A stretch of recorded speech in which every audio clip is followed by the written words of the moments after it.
Lietuvą pasiekė karščiai iš Europos, sako sinoptikai. Savaitgalį bus nuo 28 iki 36 laipsnių.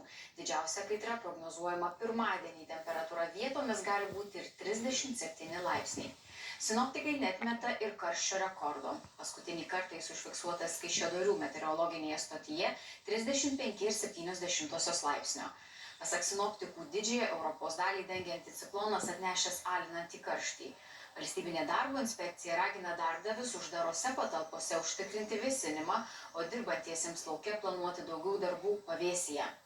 Tuo metu ugniagesiai gyventojus įspėja būti atsargiems prie vandens telkinių. Per birželį jau nuskendo 10 žmonių.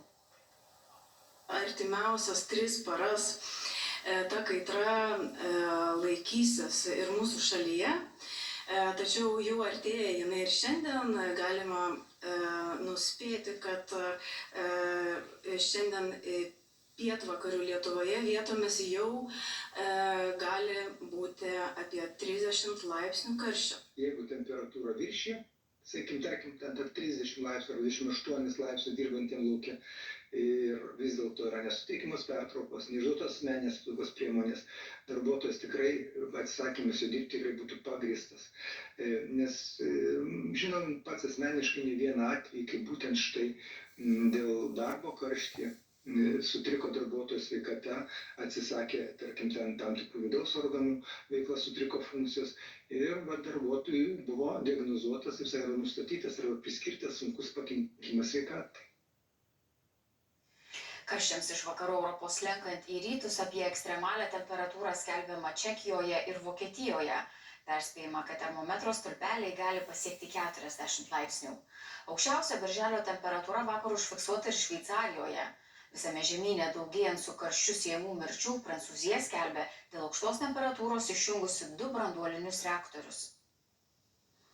Pietų Anglijoje temperatūrai pakilus iki 36,5 laipsnio, jokio atokvėpio ir Londone. Jungtinės karalystės birželio temperatūros rekordas pasiektas 2 dieną iš eilės. Meteorologai spėja, tai ne pabaiga. Tai baisu, temperatūra kyla. Ji buvo rekordinė praėjusį mėnesį, rekordinė vakar, rekordinė ir šiandien. Raudonasis pavojus dėl karščio bangos pratęstas penktadieniui. Tai nėra gerai. Prancūzijoje, kur šią savaitę jau 2 kartus užfiksuota karščiausia diena nuo stebėjimo pradžios, taip pat įspėjama, jog karščiai neslūgs iki savaitės galo. Vyriausybė dėl to paskelbė aukščiausią pavojaus sveikatai lygį. Medikai perspėja apie augantį su karščiu siejamų mirčių skaičių. Paryžiaus regione rastas mašinoje miręs 3 metų vaikas, 3 mažametis šią savaitę. Auga problemos susijusios ir su infrastruktūra. Po to, kai dėl karščio be elektros trečiadienį liko beveik 70 000 namų, šalies energetikos bendrovė EDF skelbia sustabdžiusi 2 branduolinių reaktorių darbą. Taip siekiama, kad į upes, kurių temperatūra ir taip pasiekusi kritinę ribą, nebūtų išleista dar daugiau reaktoriaus vėsinančio įkaitusio vandens. Būtent ši terminė riba esant karščio bangoms verčia mus sumažinti elektros gamybą arba net uždaryti elektrinę.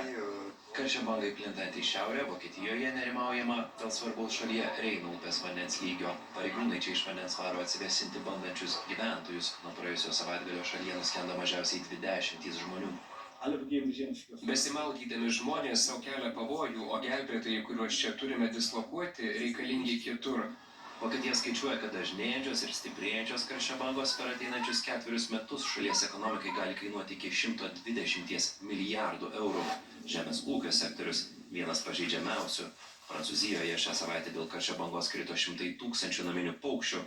Vokietijos laukose žemdirbiai su nerimu stebi savo derlių. Nerima kelia tai, kaip greitai kviečiai tampa šviesiai balti. Dar prieš savaitę jie buvo sodriai žali. Diena po dienos matome, kaip jie keičia spalvą, tai ženklas, kad jie noksta.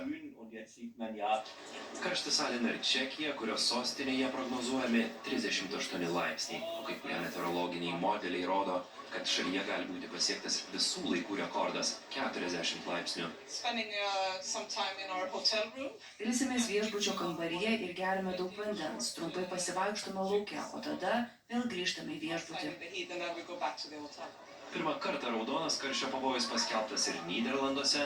Čia atšaukiami ir mažinami savaitgalį numatyti festivaliai ir šventės, keičiamas viešojo transporto darbo laikas. Skaičiuojama, kad Omega praminta rekordinė karščio banga šią savaitę pavojų kels maždaug 130 milijonų europiečių.